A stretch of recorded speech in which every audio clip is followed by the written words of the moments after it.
Arc Raiders at long last is launching later this week. Today we're running down everything that you need to know before the game's launch on the 30th, so you're entirely ready to jump in as soon as you'd like. So drop your thoughts as we go along, drop a like if you enjoyed the video, and do me a huge favor, hit that subscribe button to stay up to date with all things Arc Raiders, and join us on that road to 700,000 subscribers together. I'd love to have you in the community. We're gonna have so much Arc Raiders content this week and beyond with this launch. Incredibly excited to grind it all out with you. But for now, let's get into what you need to know about Arc Raiders ahead of its launch. First, if you're brand new to the game, firstly, welcome. But secondly, what is Arc Raiders? Well, Arc Raiders is a multiplayer extraction adventure game set on a deadly, desolate future Earth where the world as we know it has almost disappeared. The mysterious machines known as the Ark threaten humanity's settlement on the surface, forcing people to hide underground in order to survive. Most are simply content with getting through each day, but as one of the Raiders, you will venture to the surface alone or together with allies, searching the ruins of the lost world for any and everything you can bring back. Arc Raiders will be available on Xbox Series X and S, PlayStation 5, and PC via Steam, Epic Games, and can be played remotely with GeForce Now. It'll be available for that service as well. But there's a lot of platforms, so is Arc Raiders going to be cross-platform and cross-save friendly? Firstly, yes, you can play on any platform of your choice and play with people who may be on different platforms. No console restrictions or anything like that. But for cross-save, yes, your account progression and items will be tied to your Embark ID that you'll create with the game. So any progress made on one platform, if you decide to jump to another, it will still be there. The only caveat is that you will need to purchase the game once again in order to play it on a different platform. So if you go from PC to PlayStation or PC to Xbox, you'll need to end up buying the game for both platforms. One purchase does not transfer access across platforms. However, one thing to note is that if you decide you want to transfer platforms at any specific time, and you've already got, say, the deluxe edition, you can buy just the standard edition for that second time. All previously owned deluxe edition items will transfer between platforms. You just basically need that sort of admission ticket of sorts with the game purchase. So that said, the game is coming up on October 30th. Is there an available preload for Arc Raiders? Officially speaking, nothing has been announced just yet. However, PlayStation users have already reported that the option is there for them starting at 3 a.m. Pacific, 6 a.m. Eastern, and 10 a.m. GMT, as well as elsewhere in the world with those comparable timelines.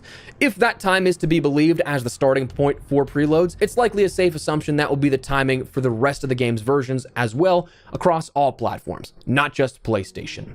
As for the sizing of the game, until a preload is available when we actually have the ability to download, specifics are not necessarily known just yet. The previous largest version of the game we had access to was the Tech Test 2 back in April. That was only about 24 gigabytes of data, and developers have expressed their interest in having a relatively bloat-free experience. So an estimation would probably put this around 30 to 40 gigabytes as a safe guess, but again, until an actual preload has started, we won't know for sure.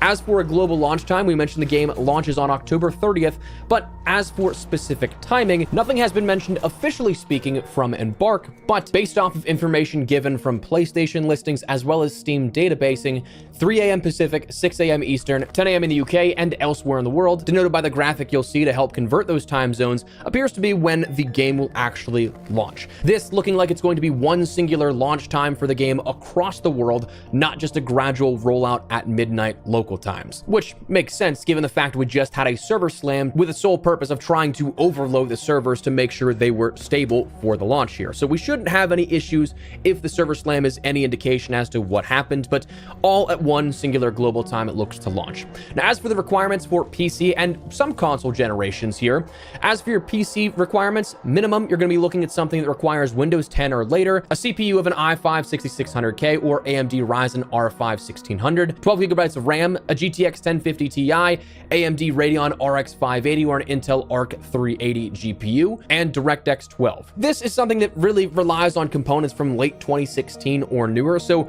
for the most part, basically any system you may come in contact with can probably run Arc Raiders. Now, to what degree, that's entirely up to the hardware you have, but this game is actually really optimized. One of, I'd say, very few Unreal 5 engine games out there right now that's actually like incredible with performance. Now, that said, that's not the recommended specifications. Obviously, that just gets you running the game, but recommended, you're going to want Windows 12 or later, an i5 9600K or Ryzen 5 3600 CPU, 16 gigabytes of RAM, an RTX 2070, Radeon RX 5700 XT, or Intel Arc B570 GPU, and DirectX 12, those being components from relatively late 2018 or newer.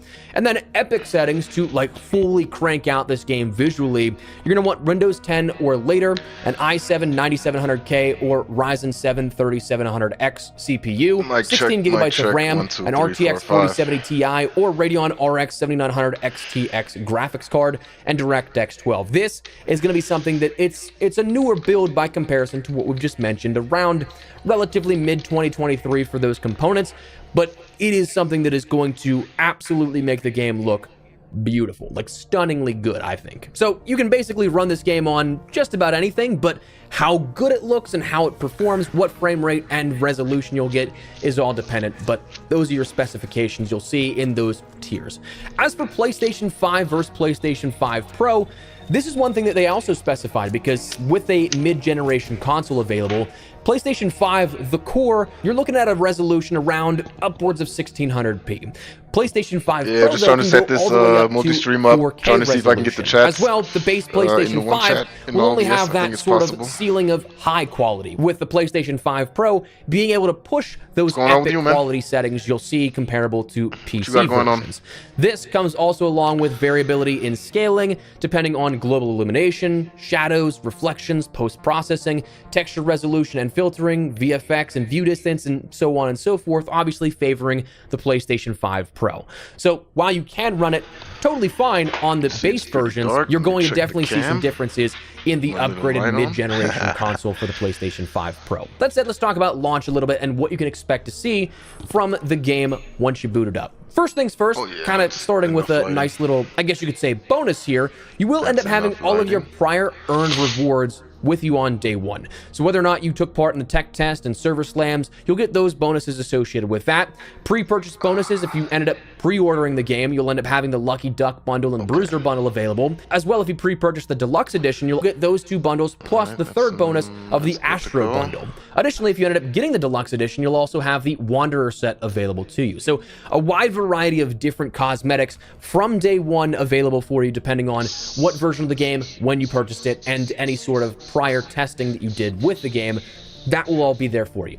Additionally, the content available for the game, obviously, the full game. All maps of Dam Battleground, Spaceport, Buried City, the Blue Gate, all those variable conditions that come along with it, like the Harvester, Husk Graveyard, Probe Heist, Hidden Caches, Lush Blooms, Night Raids, Electromagnetic Storms, all traders, all stations in your workshop, all trials, decks, character customization, and so on. Everything is available to use. The most recent server slam was reportedly about only 10% of the content you have available with a full launch, so while it felt like for a lot of players that may have jumped in for the first time that there really wasn't a lot to do, well, yeah, you're gonna see a lot more to do with the launch of the game now at this point. One thing to also keep in mind when talking about the full game and its availability is you're going to have to go through that training sequence again. For anyone who's played the tech test, the server slam, and more, this will be familiar to you and perhaps maybe even annoying to do. Like, I think this will be my fourth time, I want to say, doing this same tutorial. One behind closed doors with a tech test preview event, one time with the public tech test when it was available to everybody that had an invite to that, one time with the server slam, and then again with the full launch upcoming. Yeah, it's the same exact thing. You're going to have that once again. But other than that, let's talk a little bit about your gameplay experience here with day one and what you'll have on offer. Matchmaking is one of those things that is very key and integral to a game like this. If you're a solo player going up against a game that prioritizes trios, you're at a disadvantage, right? Well, nice part is matchmaking prioritizes solos with other solos. It's not a guarantee, but it prioritizes that, where you're going to see probably a lot more solos than if you're a trio going in seeing a solo there. Duos and trios, your max in your squads, will prioritize matching with other parties of varied sizing. So if you're a two-person duo squad, you'll run into a lot of trios, maybe a duo here and there, but then trios, yeah, you're probably going to be going up against other full squads as well. There was a rumor recently going around of gear-based matchmaking, meaning if you had some really good loot, you're probably going to be matched up against other players with really good loot. That was something that was explicitly denied by the development team at. Ihr dürft an der Party teilnehmen, ne? Ihr beide. Jetzt geht's los. Hey! Steht viel blau. Steht nur blau. Weiter. Und nochmal. Und der Stern gehört mir. Nein. Jawohl. Ja. Ja. Super Mario Party Jamboree. Nintendo Switch 2 Edition plus Jamboree TV. Nur für Nintendo Switch 2. At Embark, where they said, we've noticed some discussions around loot or gear score matchmaking. While it is true that the team has previously evaluated a loot and gear-based as well as other types of matchmaking principles, right now the focus is on maintaining the split between solos and squads to keep those grounds on an even playing field whenever possible. After launch, we'll continue to monitor how things go. The team is determined to ensure that players have high-quality rounds that are varied and interesting, but fair, which is definitely what you want to hear of this, kind of dispelling that rumor, because that makes the idea of a zero to hero type of run where you go in with maybe a free loadout and come out with some crazy loot, that makes that almost all but impossible if that sort of matchmaking was in place. Nice to hear that it is not. As for gameplay changes, there hasn't been a whole lot in terms of a changelog or anything detailed about what to expect with day one. However, based off of the server slam build that we had of the game, there have been a few adjustments mentioned that will be there from day one that's different from what we saw with the server slam just a few weeks ago. They stated stability is something that they helped identify and quickly resolve issues across all platforms during the test, and they've locked in even more solutions leading up to the launch day to ensure a smooth launch experience.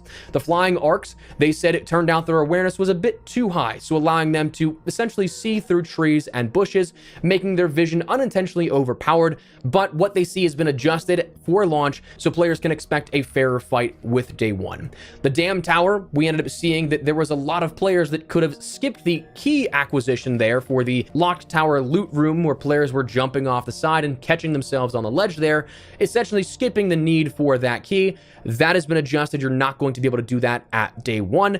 And visually, there's a difference where some players may have noticed the server slam being somewhat lesser quality compared to the tech test, depending on certain hardware.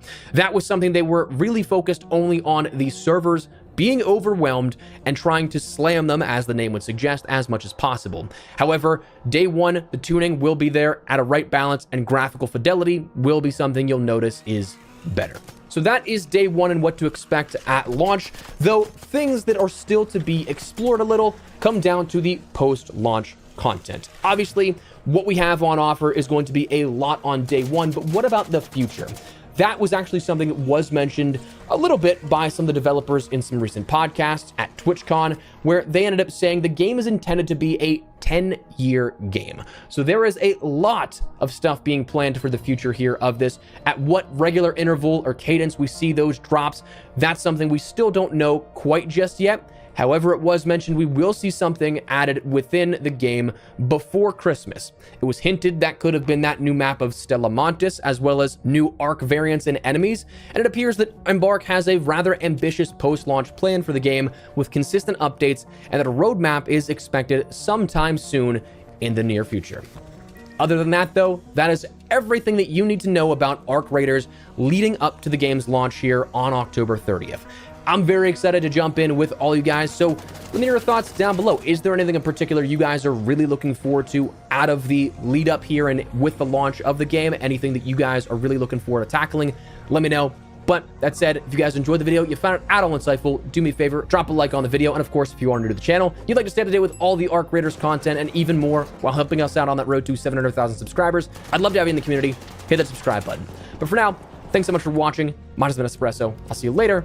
We're very, very close to the launch here and going topside, and I'll see you there. Take care and peace.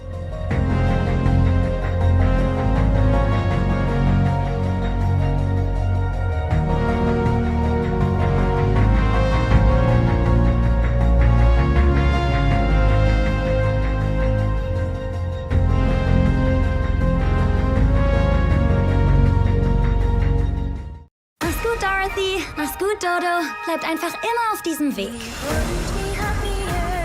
Ergreifende Darstellung. Arc Raiders is set to launch here in just a few days, and we just had some brand new exclusive developer interviews, as well as a ton of other dev comments, and those go over the scope, electromagnetic storms, the dynamic event reshuffling. However, what you didn't play, electromagnetic storms, the dynamic event reshuffling. However, what you didn't play there, and actually some differences even from Tech Test 2. So I was actually somebody Tech Test 1 and